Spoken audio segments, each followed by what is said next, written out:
अरिहंताणम। ओम नमो अरिहंताणम। ओम नमो सिद्धाणम। ओम नमो सिद्धाणम। ओम नमो आयर्याणम। ओम नमो आयर्याणम। ओम नमो वच्छायाणम। ओम नमो वच्छायाणम। ओम नमो लोय सव्वसाहुनम। ओम नमो लोय सव्वसाहुणम। ओम नमो लोय सव्वसाहुनम। ओम नमो लोय सव्वसाहुणम। बोले एक हजारा श्री नेमीनाथ भगवान की जय। एक हजारा श्री पार्श्वनाथ भगवान की जय। एक हजारा श्री महावीर भगवान की जय। परम पूजाचार्य गुरुवर श्री विराग सागरजी गुरुदेव की जय। अहिंसामयी जैन धर्म की जय। बोले परम पूज्य उच्चारणाचार्य भगवान गुरुवर श्री विनम्र सागर जी गुरुदेव की।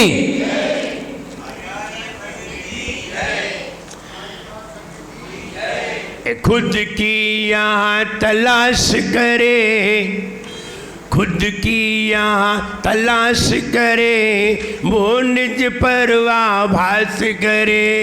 खुद की यहाँ तलाश करे, वो खुद पर आवास करे। खुद की यहाँ तलाश करे, वही स्वपर आभास करे।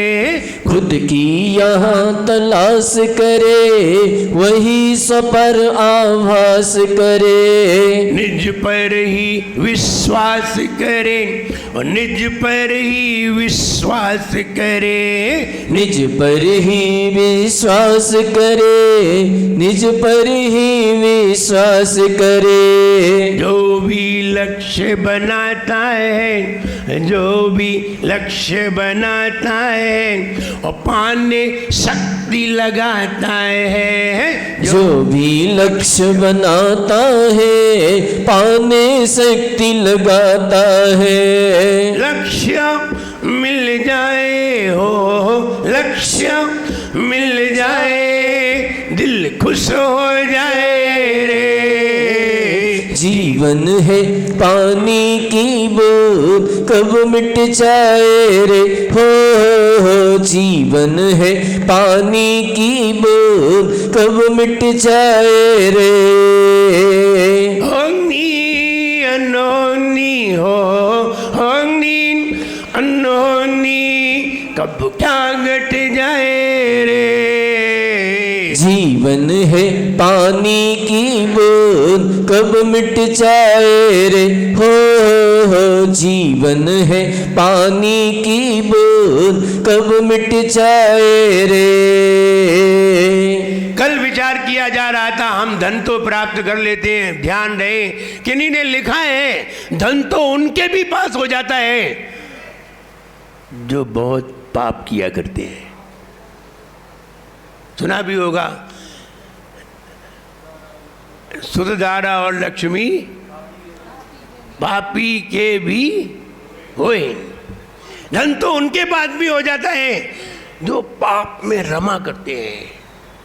कभी कभी जो धर्मात्मा हुआ करते हैं वे भी कभी विकल्प में आ जाते हैं। वे भी कभी इस प्रकार का विचार करने लगते हैं कि जो व्यक्ति बहुत धर्म करते हैं उनके पास तो धन नहीं होता है, और जो व्यक्ति धर्म नहीं करते हैं उनके पास धन भरा पड़ा होता है।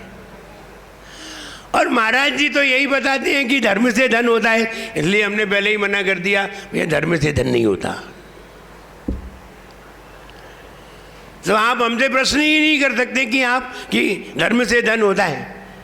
इसका मतलब है जो बहुत सारा धर्म करते हैं उनके वो भी ऐसे हो सकते हैं कि उनके पास धन ना हो, और जो लोग धर्म नहीं करते हैं वे भी ऐसे हो सकते हैं कि जिनके पास अपार धन हो।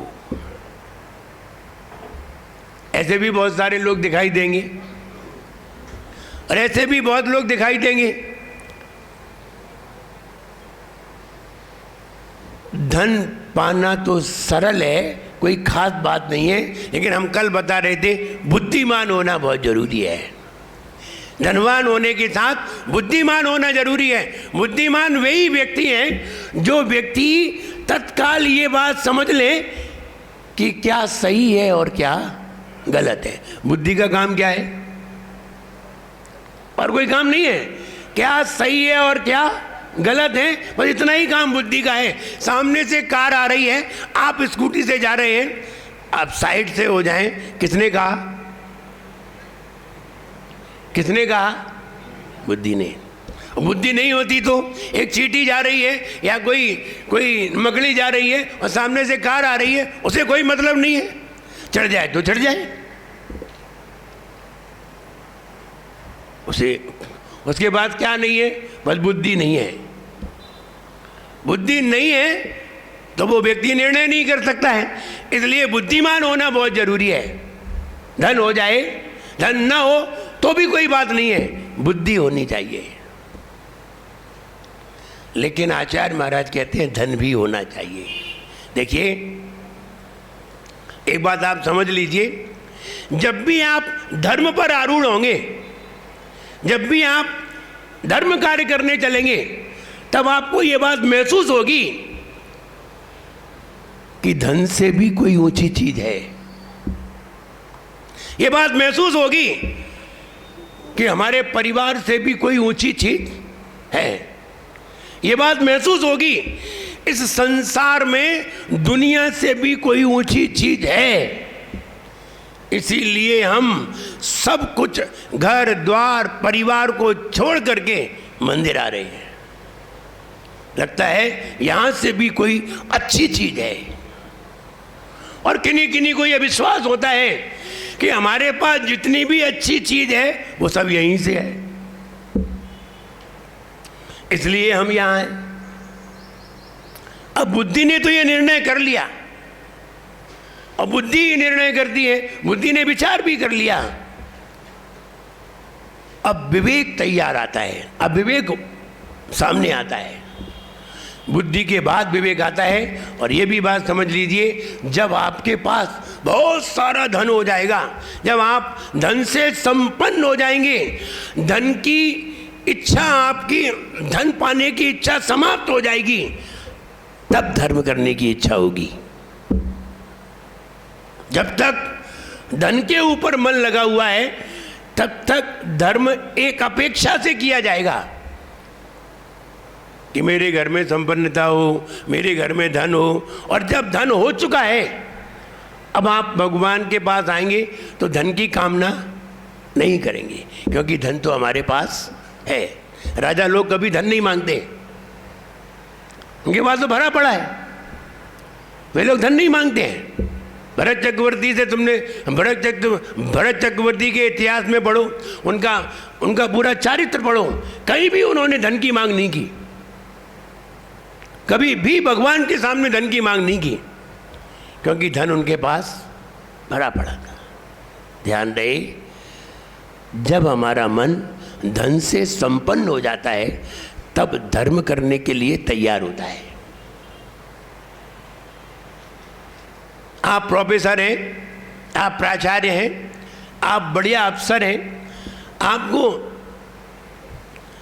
5,000 रुपये 10,000 रुपये रोज मिलते हैं, और आप 1-2 हज़ार रुपये खर्च कर पाते हैं। आपका मंदिर में आने में बहुत मन लगेगा, क्योंकि आप संपन्न हैं। जब हम धन से संपन्न होते हैं, आप जितने लोग बैठे हुए हैं, मुझे मालूम है ये वे लोग हैं जिन्हें धन की कोई चिंता नहीं है। ना सवेरे उठ के ऑफिस की चिंता है, ना सवेरे उठ के व्यापार की चिंता है, कोई चिंता नहीं है। वे लोग मंदिर में आराम से 1-2 घंटे बैठते हैं। और जिन्हें चिंता होती है, वे मंदिर में वे दर्शन करने आ जाएं, यही बहुत है।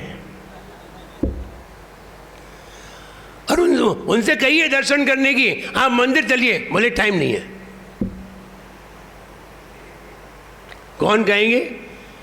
जो संपन्न नहीं है और जिन्हें 10,000 रुपये रोज मिलते हैं, जो प्रोफेसर हैं, प्राचार्य हैं अथवा कोई अफसर हैं, अब बताइए उन्हें काहे की चिंता है?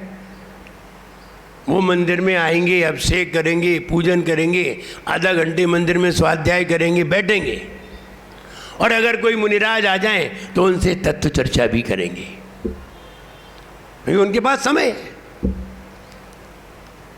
लेकिन जो लोग धन से संपन्न नहीं है, ध्यान रहे, धन से संपन्न किन्हें कहते हैं?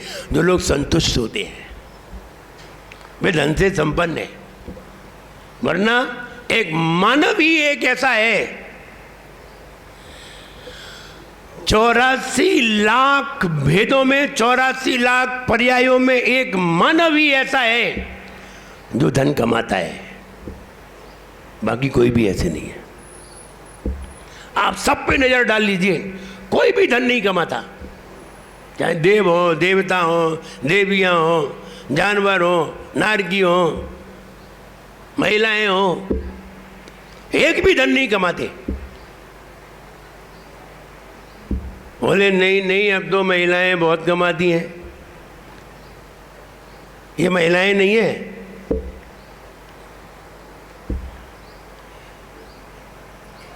धन कमाना सिर्फ पुरुष का काम है। महिलाओं का काम धन कमाना नहीं है, महिलाओं का काम घर बनाना है, और पुरुष का काम घर चलाना है। आजकल तो महिलाएं बहुत जॉब करती हैं। देखिए, बहुत अच्छा उदाहरण है। अगर कोई पुरुष कमाता है, वो 10,000 रुपये रोज कमाता है, 5,000 रुपये रोज कमाता है, किसके लिए? किसके लिए? बच्चों के लिए और अपनी पत्नी के लिए, परिवार के लिए। महिला किस लिए कमाती है?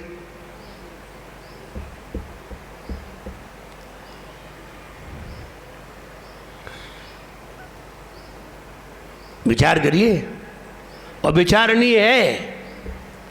हम ये कहना चाहते हैं, जो व्यक्ति धन से संपन्न होता है वो व्यक्ति धर्म में रुचि लेता है।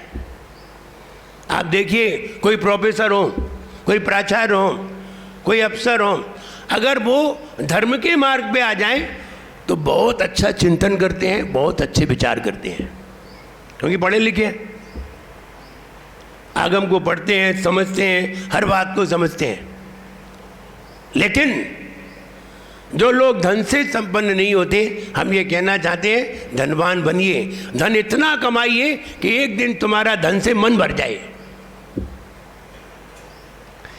लेकिन मानव ही 84 लाख पर्याय में मानव ही कमाता है, और मानव ही ऐसा है कि कितना भी धन कमा ले लेकिन उसका मन नहीं भर पाता है। हमने ऐसे ऐसे लोग देखे, कोई नहीं है, घर में 2 ही लोग हैं, और फिर भी न जाने कितनी आपाधापी है। 2 ही लोग हैं, और खूब धन है, खूब जायदाद है, सब है, पता नहीं काहे में लगे। अरे आराम से आप मंदिर जाते हैं, और मंदिर जाकर के पूजन करते, एक बार भोजन ही तो करना है, 2 बार कर लो, और फिर भी आप इतने राग द्वेष में फंसे हुए हैं, तो समझ में आता है अभी ये संतुष्ट नहीं हुए हैं। और जिस दिन संतुष्टि हो जाएगी, उस दिन आप मंदिर के द्वार पर खड़े हो जाओगे, उस दिन आपका मन लगेगा मंदिर में, उस दिन आपका मन लगेगा भगवान की आराधना में। तो इसलिए संपन्न होना चाहिए, बुद्धिमान होना चाहिए। आगे विवेक की बात आ रही है। विवेक किसे कहते हैं? हमने ये तो जान लिया है कि रात्रि में भोजन नहीं करना चाहिए, हमने ये तो जान लिया कि रात्रि में पानी नहीं पीना चाहिए, हमने ये तो जान लिया कि आलू प्याज नहीं खाना चाहिए, हमने ये तो जान लिया अवक्ष नहीं खाना चाहिए, हमने ये तो जान लिया कि हमें ऐसे कार्य नहीं करना चाहिए जिनसे हमें बीमारियां हों। अब विवेक क्या कहता है? ये जान लिया है अभी अभी अपनाया नहीं है। अपनाना विवेक है। आपने सुना रात्रि में भोजन नहीं करना चाहिए, और आपके अंदर विवेक जागृत हो गया सुनते ही, तो आप तत्काल कहेंगे मैं रात्रि में भोजन का त्याग करता हूं। विवेक बुद्धि से तत्काल काम कराता है। बुद्धि समझाती है और विवेक काम कराता है, और सही ढंग से कराता है। जैसे बुद्धि से तुम्हें मालूम चला हमारी कॉलोनी में महाराज है, तो विवेक कहेगा घर पे बुलाना चाहिए। विवेक बोलेगा, और विवेक जब बोलेगा तो बुद्धि प्रसन्न होगी। विवेक जब भी बोलेगा तो बुद्धि प्रसन्न होगी। और विवेक नहीं बोला, केवल बुद्धि ने जान लिया, ऐसे लोग बहुत सारे हैं। ये जान लेते हैं लेकिन कर नहीं पाते। कई लोग अपनी मजबूरी बताते हैं और कई लोग कर नहीं पाते हैं। कई लोग करना नहीं चाहते हैं, कौन करे। कई लोग मजबूरी भी बताते हैं, क्या करें मेरा घर ही 2 किलोमीटर दूर है। ये उनकी क्या हो गई, मजबूरी हो गई। और मैं तो ये कहूँ वे लोग बहुत भाग्यशाली हैं। हम उन्हें भाग्यशाली कम समझते हैं जिनका घर मंदिर के पास है, उन्हें कम भाग्यशाली समझते हैं। भाग्यशाली वो हैं जो मंदिर के पास होते हैं और तत्काल महाराज को अपने घर पर बुला लेते हैं। वे भाग्यशाली हैं, सौभाग्यशाली हैं। मंदिर के पास घर हो जाने से कोई फर्क नहीं पड़ता। हमने ऐसे ऐसे लोग देखे हैं कि मंदिर के सामने घर है और दर्शन नहीं करते। ऐसे भी लोग देखे। अब कहाँ से इन्हें भाग्यशाली गए? ये किधर से भाग्यशाली है? ये कहीं से भी भाग्यशाली नहीं है, दुर्भाग्यशाली है कि मंदिर के पास तुम्हें मंदिर के पास घर भी मिल गया और मंदिर के पास रह भी रहे हो, और मंदिर के दर्शन तुम्हारी छत से हो जाते हैं। तो हम इतने प्रमादी हो गए कि घर से ही यूं कर लेते हैं। इतने प्रमादी नहीं होना है। घर घर है, मंदिर मंदिर है।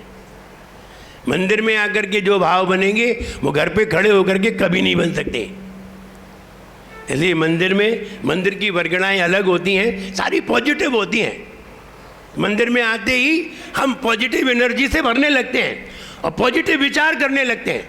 अगर घर में किसी से झगड़ा भी हो रहा होगा और मंदिर आ जाएं तो विचार बदल जाते हैं।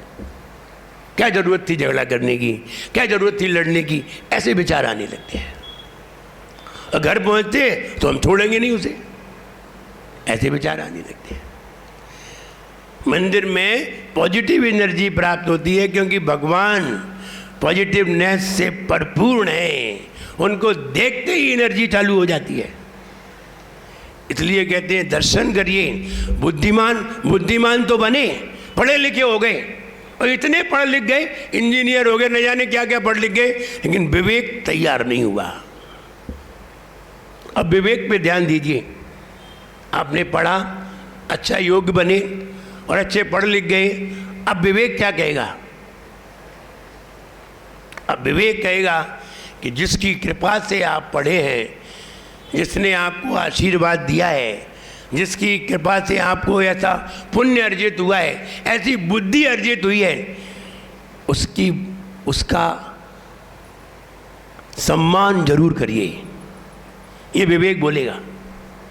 विवेक नहीं होगा तो एहसान फरोश हो जाओगे, और विवेक होगा तो एहसानमंद हो जाओगे। कहोगे इन्होंने हमारे लिए इतना किया है, तो एहसानमंद हो जाओगे। हमने क्या किया है? जब ये मंदिर बना होगा तो मुझे लगता है 10-15 लोग ऐसे हुए होंगे जिनके मन में आया होगा ऐसा मंदिर होना चाहिए, इतना बढ़िया होना चाहिए। और मेहनत भी 10-15 लोग ही करते हैं, बाकी तो सब आनंद लेते हैं। मेहनत करने वाले गिने चुने होते हैं।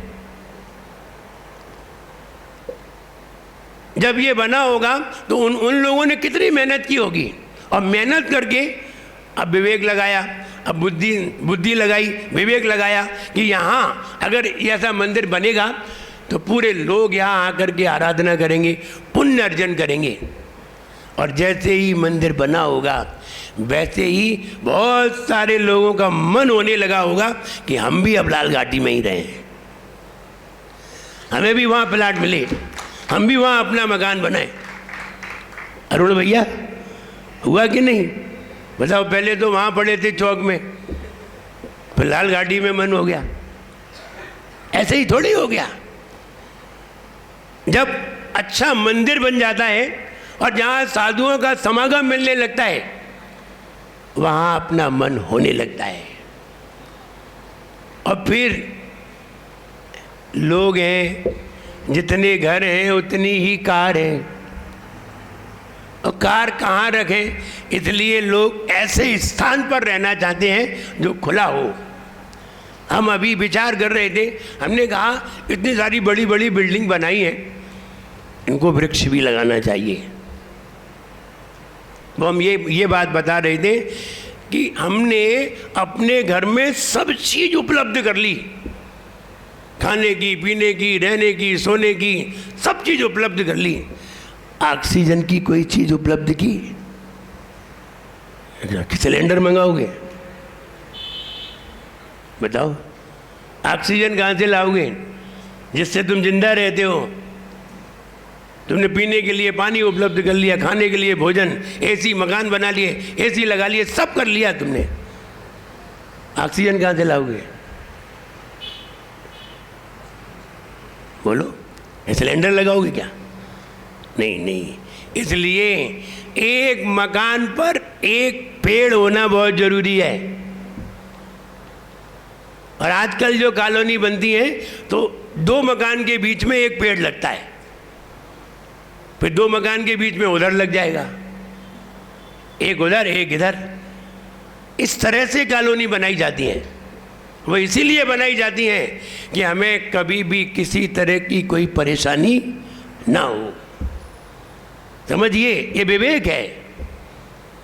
बुद्धि ने बढ़िया चीज़ तो बना ली लेकिन विवेक नहीं लगाया, ऑक्सीजन कहाँ से आएगी? अब छोटे छोटे से गमले में लगाए हुए हैं, इनसे ऑक्सीजन मिलेगी?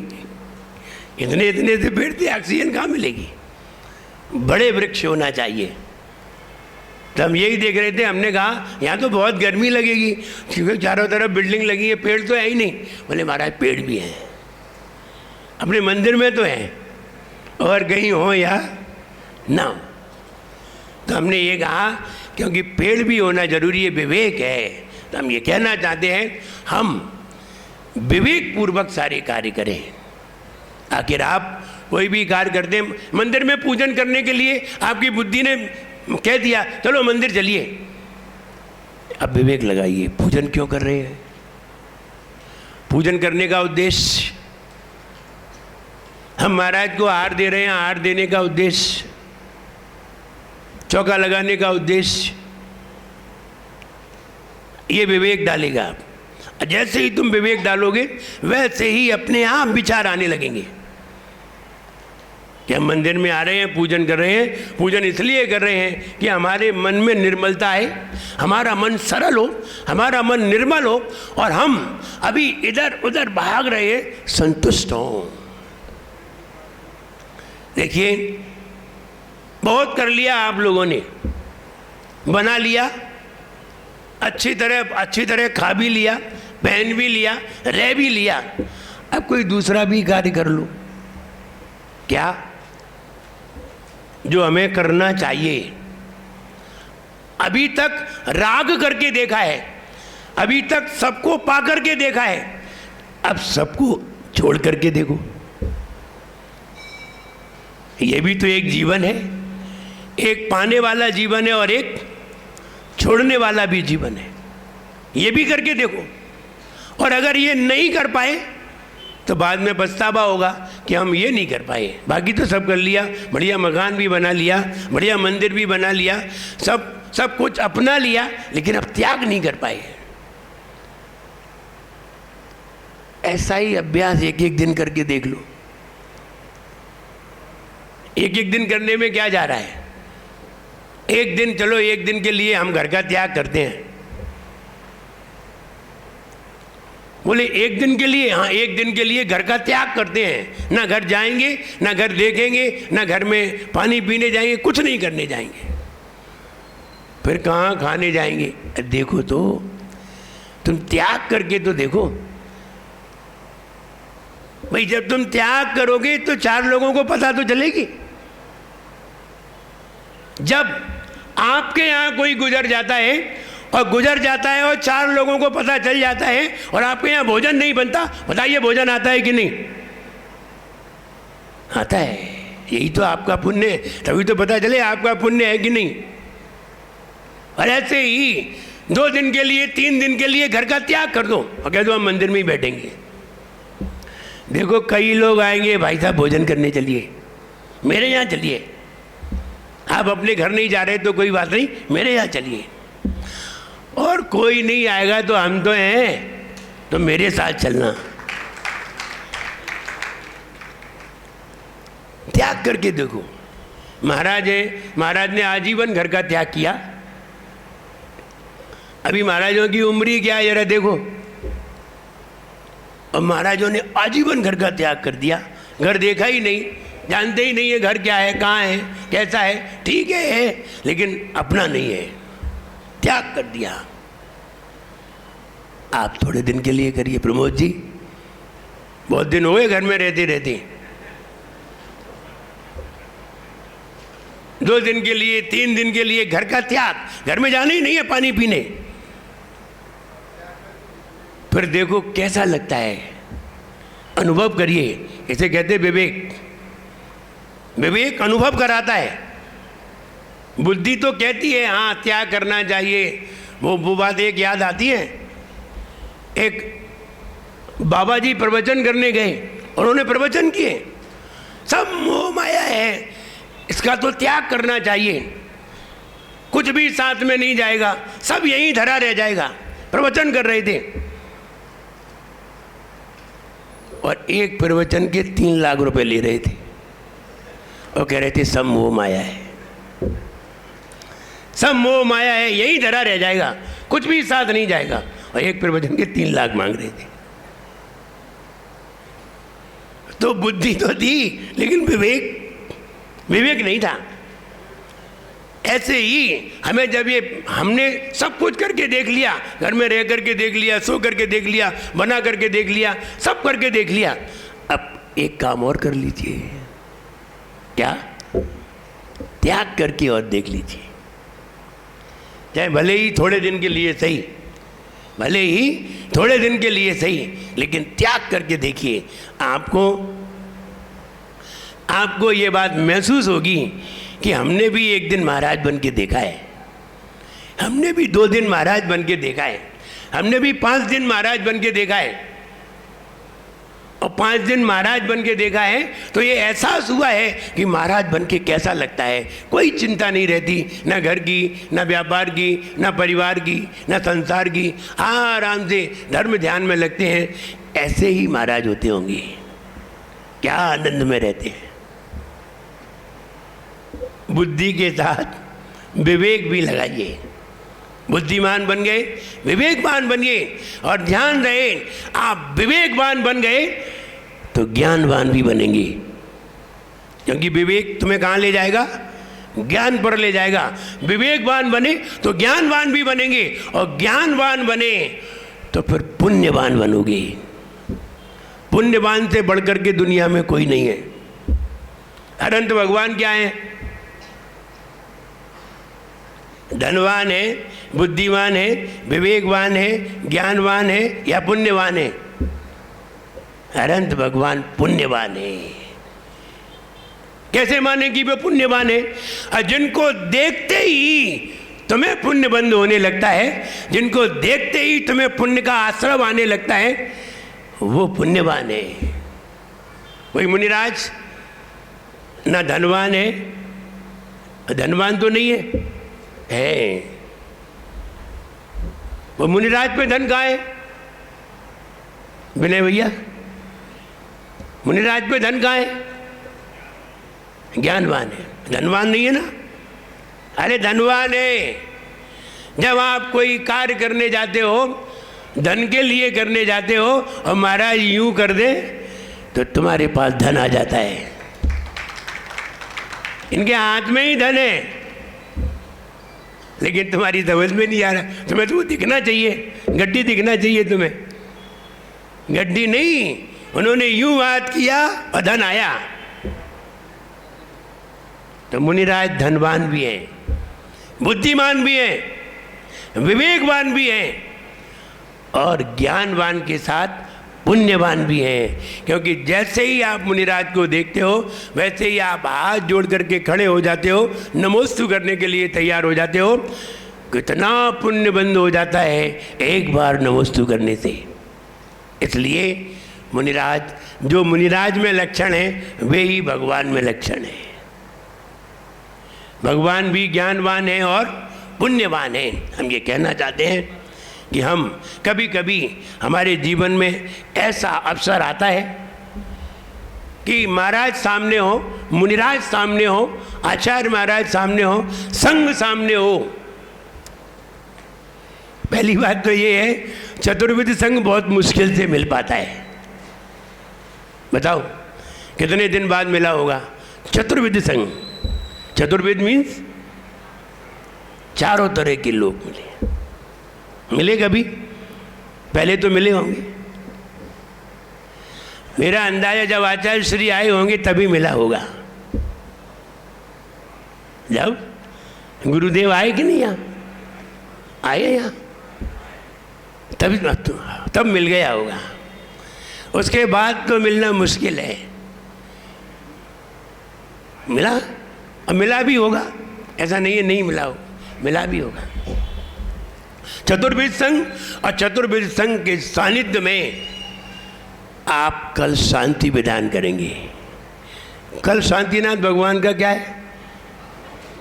मोक्ष कल्याणक है। शांतिनाथ भगवान का निर्वाणोत्सव है। आप क्या करेंगे? लाडू चढ़ाएंगे? आप विधान करिए। लाडू तो 1 मिनट में यूं चढ़ा के और खिसक गए। विधान करो। ध्यान रहे, शांति विधान प्रत्येक परिवार को 1 महीने में 4 बार करना चाहिए। कितने बार? 4 बार। 2 अष्टमी और 2 चतुर्दशी। प्रत्येक परिवार के मुखिया को, अगर आप अपने परिवार में सुख शांति समृद्धि चाहते हैं, तो 1 महीने में 4 बार शांति विधान जरूर करें। कुछ भी हो जाए, शांति विधान करें, और करना चाहिए। और अगर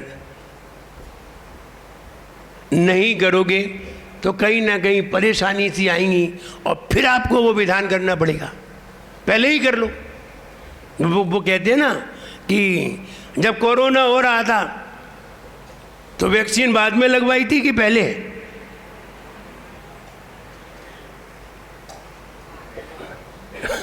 वैक्सीन बाद में लगवाने का विचार बनाया था कि पहले? पहले। ऐसे ही हमारे परिवार में कोई परेशानी आए, हमें सबसे पहले ही शांति विधान कर लेना चाहिए। आने वाली परेशानी अपने आप ही दूर हो जाएगी। हमें शांति विधान जरूर करना चाहिए। मैं इसलिए कह रहा हूँ, यहाँ जितने भी लोग बैठे होंगे, मुझे लगता है ऐसे बहुत कम लोग होंगे जो स्कूटर नहीं चलाते हो और कार नहीं चलाते हो। ऐसे बहुत कम लोग होंगे। सारे लोग इनका प्रयोग करते हैं, और अपन को मालूम है ये सब अकाल मृत्यु के सामान है। ये बात अलग है, अपन घूम आते हैं और आराम से आ जाते हैं, ये हमारा पुण्य है कि हम मृत्यु के सामान पे जाते हैं और जीवित आ जाते हैं। ये हमारा क्या है? पुण्य है। वरना किसने नहीं देखे हैं कि कितने एक्सीडेंट होते हैं? किसने नहीं देखे? एक व्यक्ति घर से निकला, टीचर था, घर से निकला और देखिए डिवाइडर पे, वो डिवाइडर नहीं, स्पीड ब्रेकर, वहां से ट्रक निकला और वो व्यक्ति स्पीड ब्रेकर पे उसका एक पहिया तो आगे चढ़ गया और एक पहिया पीछे रह गया। जब उसने पांव टिकाए तो पांव उसके टिक नहीं पाए नीचे जमीन पे, आखिर उसका पांव स्लिप हो गया और ट्रक के नीचे चला गया। और ट्रक वाले को क्या मालूम, ट्रक वाला सीधा ले गया। गए थे स्कूल और आ गई डेड बॉडी। तब विचार करिए, मोटरसाइकिल पे ही थे। यहाँ की बात नहीं, राजस्थान की बात है। मैं वहीं था, उसी गांव में था, बाद में पता चला ऐसा हुआ। कहने का मतलब ये है, मोटरसाइकिल है और कार है, ये सब मौत के सामान है, फिर भी हम आराम से जीवित घर आ जाते हैं। तो इसका मतलब है मेरा पुण्य है, मेरा पुण्य था, इसलिए हम आराम से घर पर आ गए। हम ये कहना चाहते हैं, आप शांति विधान करिए। कल क्या है? शांतिनाथ भगवान का मोक्ष कल्याणक है। कल यहाँ शांति विधान होगा और वो भी 6 बजे होगा, जल्दी। जितनी जल्दी भगवान की आराधना की जाए उतना ही आनंद आता है। इसलिए कल का समय निकालिए, परसों का समय निकालिए, और इन समय में जहाँ हम धार्मिक अनुष्ठान में सम्मिलित हों और धार्मिक अनुष्ठान करें तो निश्चित है कई दिनों का पुण्य एक दिन में अर्जित हो जाता है। कई दिनों का पुण्य एक दिन में अर्जित हो जाता है। आप दर्शन करने आते हैं, आप 5 मिनट मंदिर में रुकते हैं, दर्शन किए, 3 परिक्रमा लगाई और चावल चढ़ाए, 9 बार नमोकार मंत्र पढ़ा, 1 माला फेरी और चल दिए, 5 मिनट लगे। और आपने अगर शांतिनाथ विधान किया तो 2 घंटे लगे। 24 दिन का पुण्य एक दिन में अर्जित किया। कितने दिन का? वैसे तो 5 मिनट आते हैं, 5 मिनट में आप खिसक जाते हैं, और अगर विधान में बैठे तो 24 दिन का पुण्य अर्जित आपने कर लिया। 24 दिन में जितना पुण्य होता उससे कई गुना ज़्यादा शांतिनाथ विधान करके आपने पुण्य अर्जित कर लिया। इसलिए मेरा ये कहना है, आप सब लोग मिल करके शांति विधान करिए, और जब समूह में होगा तो उसका आनंद अलग है। एक बात और बता दूं, अकेले भोजन करने में उतना आनंद नहीं आता जितना सबके सामने दिखा दिखा के करने में आता है। आप अकेले घर पे भोजन करिए, खूब थाली लगा लीजिए, खड़े हो जाइए, खाइए, कोई मज़ा नहीं आएगा। और जब स्टॉल लगी हो और आप एक थाली लिए खड़े हो, मांग रहे हो इस पे ये दे दो, छोले दो, छोले दो, और खड़े खड़े एक दूसरे को देख रहे हो फिर खा रहे हो, उसका आनंद अलग है। ऐसे ही अकेले में पूजन करने में वो आनंद नहीं है जितना समूह में पूजन करने में आनंद है। उसके फल कई गुने बढ़ जाते हैं, कई गुना बढ़ जाता है, क्योंकि जब सामूहिक करते हैं तो उसका आनंद है। कोई चमट उड़ा रहा है, कोई ताली बजा रहा है, कोई नृत्य कर रहा है, कोई गा रहा है, उसको देख करके अपना मन अलग ही प्रसन्न होता है और अपन भी वैसा कर उठते हैं। अकेले में कोई नहीं नाचता। बताओ, अकेले पूजन कर रहे हो और नृत्य कर रहे हो, कुछ नहीं करते, चुपचाप करके खिसक आते हैं। इसलिए सामूहिक पूजन करने का आनंद बिल्कुल अलग है, सामूहिक भोजन का आनंद अलग है, सामूहिक पूजन का आनंद अलग है, और सामूहिक पूजन के फल का आनंद अलग है। आप कल शांति विधान है, परसों भक्तामर विधान नहीं, परसों नहीं, आचार्य परमेष्टि, परसों गुरु विधान है। आचार्य महाराज गुरु कहलाते हैं, गुरु विधान है। और नरसों भक्तामर विधान है। 16 मारने, 36 मारने और 48 मारने। हम यहाँ इसी प्रांगण में वो विधान करें, सब लोग पूरे परिवार सहित बैठे। और मैं ये एक बात और बताऊं, हमने अष्टमी चतुर्दशी को शांति विधान करने को कहा है, अकेले करने को नहीं कहा है, पूरे परिवार को करने को कहा है। आप कार में जा रहे हैं, आप कार में चले जा रहे हैं हाईवे पर, अगर सबका पुण्य है तो कहीं भी कुछ नहीं होगा,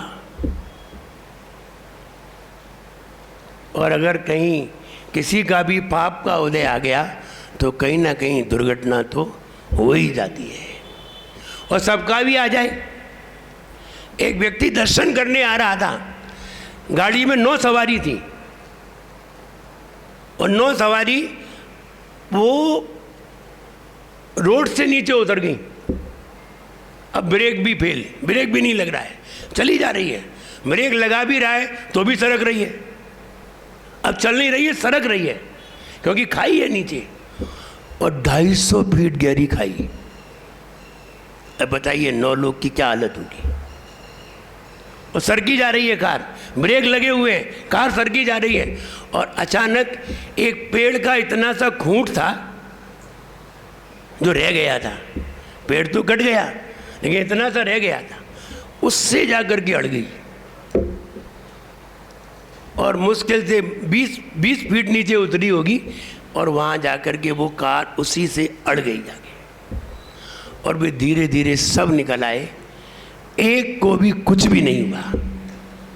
कहिए पुण्य का उदय कैसे आड़े आया। देखो, पुण्य का उदय भी आड़े आ सकता है, और पाप का उदय हो तो फिर कोई भी नहीं बचा सकता, भगवान भी नहीं। फिर आप ये मत समझना कि हम शिखर जी जा रहे थे फिर ऐसा क्यों हुआ।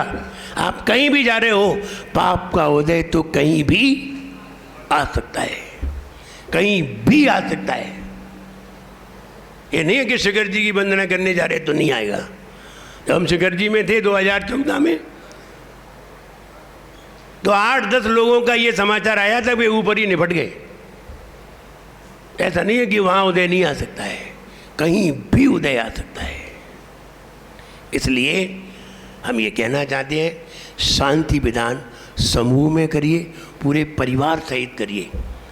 एक मारने में बैठिए और पूरे परिवार को बैठाइए, बेटा एक दिन शांति विधान करिए।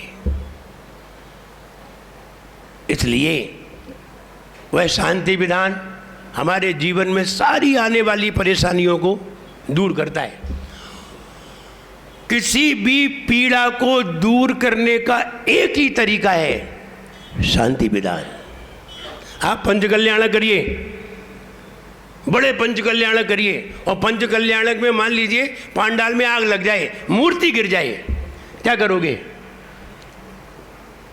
उसके निदान के लिए शांति विधान। इतना बड़ा पंचकल्याणक और निदान के लिए शांति विधान। इसलिए शांति विधान आप जरूर करिए, और शांति विधान आप करेंगे तो निश्चित मानिए आपके घर में निरंतर समृद्धि रहेगी, सुख शांति रहेगी।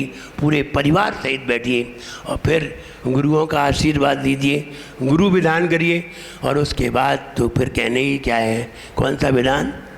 भक्तामर विधान, आनंद वाला विधान। यद्यपि शांति विधान भी बहुत आनंद वाला है, जब आप उसे पढ़ेंगे तब पता चलेगा। और भक्तामर विधान के तो कहने ही क्या है। इसलिए आप तीनों दिन उसमें शामिल होइए, पूरे परिवार सहित शामिल होइए, और परिवार सहित शामिल होकर के अपने जीवन को आनंदमय बनाएं। मेरा सबके लिए खूब आशीर्वाद है। सब लोग खुश रहे, प्रसन्न रहे। जय बोलिए महावीर भगवान की। 1 मिनट सभी लोग बैठे रहिए। आप सब